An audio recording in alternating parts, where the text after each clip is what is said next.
សូមស្វាគមន៍ប្រិយមិត្តអ្នកស្ដាប់ជាទីមេត្រីសូមស្វាគមន៍មកកាន់កម្មវិធីនិទានរឿងរបស់ Channel Movie Play Drama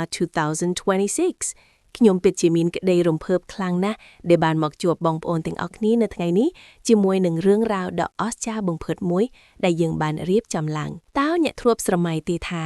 ពិភពលោកយើងកាលពីបុរាណមានអថាកំបាំងអ្វីខ្លះលាក់កំបាំងនៅពីក្រោយវាំងនិននៃពេលវេលាថ្ងៃនេះយើងនឹងនាំអារម្មណ៍លោកអ្នកឲ្យហោះហើរទៅកាន់ពិភពស្រមៃបុរាណខ្មែរមួយដែលពោរពេញដោយវេទមន្តអំណាចវិសេសវិសាលនិងការតស៊ូដ៏អស្ចារ្យ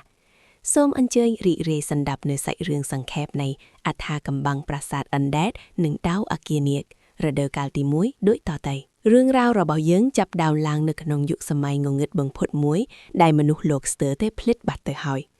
សូមស្រមៃមើលនៅក្រោមផ្ទៃមេឃដែលក្របដណ្ដប់ដោយពពុះខ្មៅងងឹតដូចទឹកខ្មៅនិងចរន្តរន្ទះពណ៌ស្វាយដែលព្រាឆានមេឃឥតឈប់ឈរ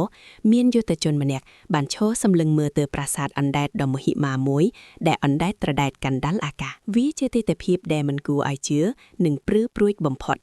ប្រាសាទបុរាណនេះត្រូវបានចងឆ្ពប់ទៅនឹងកំពូលភ្នំខ្ពស់បំផុតដោយច្រវែកដែកយ៉ាក់ជាច្រើនសរសៃហាក់ដូចជាកំពុងឃុំឃាំងធម្មពលដ៏គួរឲ្យភ័យខ្លាចមួយមិនឲ្យមានសេរីភាព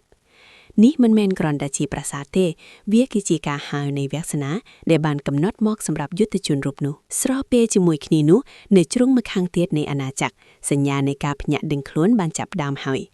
នៅក្នុងសាលរាជវាំងបុរាណដែលស្ងប់ស្ងាត់រាប់រយឆ្នាំគង់សម្រិទ្ធធំបានបន្លឺសំឡេងឡើងដោយខ្លួនឯងបញ្ចេញរលកធម្មពលពណ៌ស្វាយដាក់អ្វីគ្រប់យ៉ាងដែលលងលក់ឲ្យរស់ឡើងវិញមើលចុះនៅលើជញ្ជាំងប្រាសាទចម្លាក់ព្រះនាគដែលធ្លាប់តែនៅស្ងៀមក៏បានបើកភ្នែកបញ្ចេញពន្លឺរន្ទាលយ៉ាងក្រហាយហើយធ្វើឲ្យផ្ទាំងថ្មព្រះបែកខ្ចាត់ចាយជាបំណែកដោយសារតែធម្មពលមហិមាដែលហៀចេញមកពីខាងក្នុងខ្លួននាគនោះដើម្បីប្រឈមមុខនឹងមហានុភាពដ៏ខ្មៅងងឹតដែលកំពុងតែរះឡើងអាវុធពិសេសមួយត្រូវតែបង្កើតឡើងជាដាច់ខាតនៅក្នុងរោងជាងបុរាណដែលក្តៅងំជាងដែកដែលជំនាញម្នាក់បានប្រើប្រាស់ញញោមវេទមន្តដំដែកដែលកំពុងឆែកក្រហមច្រៅបង្កើតបានជាផ្កាភ្លើងពណ៌ខៀវនិងស្វាយខ្ទាតពេញអាកាសហាក់ដូចជាផ្កាយធ្លាក់ពីលើមេឃញ៉ាទីបំផុតដាវទេពមួយត្រូវបានលុតដំឡើងជាជោគជ័យ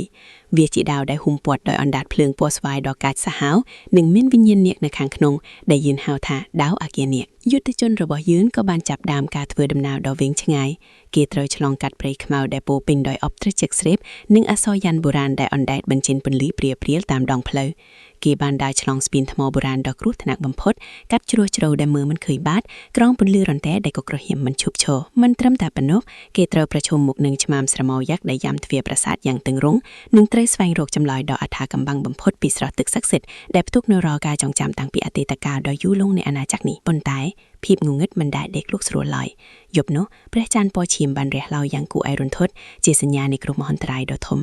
នៅក្នុងពិធីហាមឃាត់មួយក្រុមអ្នកមានអំណាចងងឹតបានប្រមូលផ្ដុំគ្នាបង្កើតជាភៀវភ្លើងពណ៌ស្វាយយ៉ាងខ្លាំងក្លាដើម្បីបើកទ្រព្យទ្វារទៅកាន់វិមានវិសាទនៃត្រូវបានវិតចិត្តរាប់ពាន់ឆ្នាំមកហើយរហូតដល់ចុងបញ្ចប់នៃរដូវកាលទី1ភៀវដ៏កាយសាហាវដែលធ្លាប់តែក្របដណ្ដប់លើប្រាសាទអណ្ដែតក៏បានចាប់ផ្ដើមស្ងប់ស្ងាត់ទៅវិញបន្តិចម្ដងពន្លឺព្រះអាទិត្យពណ៌មាសដំបូងបានរាក់ឡើងបំភ្លីដែនដីដែលរងគ្រោះនិងបង្ហាញឲ្យឃើញនៅប្រាសាទនៅតែអណ្ដែតយ៉ាងអស្ចារ្យលើអាកាសទោះបីជាភាពងងឹតគ្រើបានទប់ស្កាត់មួយគ្រាប់ក៏ដោយប៉ុន្តែច្រវាច់ដែកយ៉ាក់ទាំងអស់នៅតែមិនទាន់ដាច់នៅឡើយទេនេះមានន័យថាការពិតដែលនៅពីក្រោយរឿងនេះនិងការប្រយុទ្ធដ៏ធំធេងបំផុតគឺទើបតែចាប់ផ្ដើមតែប៉ុណ្ណោះតើយុទ្ធជនដ៏ក្លាហានរបស់យើងជានរណាឡើយប្រកាសហើយតើមានអ្វីលាក់ទុកនៅក្នុងប្រាសាទអណ្ដែតនោះទៀតខ្ញុំដឹងថាបងប្អូនច្បាស់ជាចង់ដឹងខ្លាំងណាស់ហើយសូមកុំភ្លេចរងចាំតាមដានទស្សនានៅរដូវកាលក្រោយដែលនឹងមកដល់កាំងពាក្យឆាប់ៗនេះសូមអរគុណសម្រាប់ការតាមដានស្ដាប់កម្មវិធី Movie Play Drama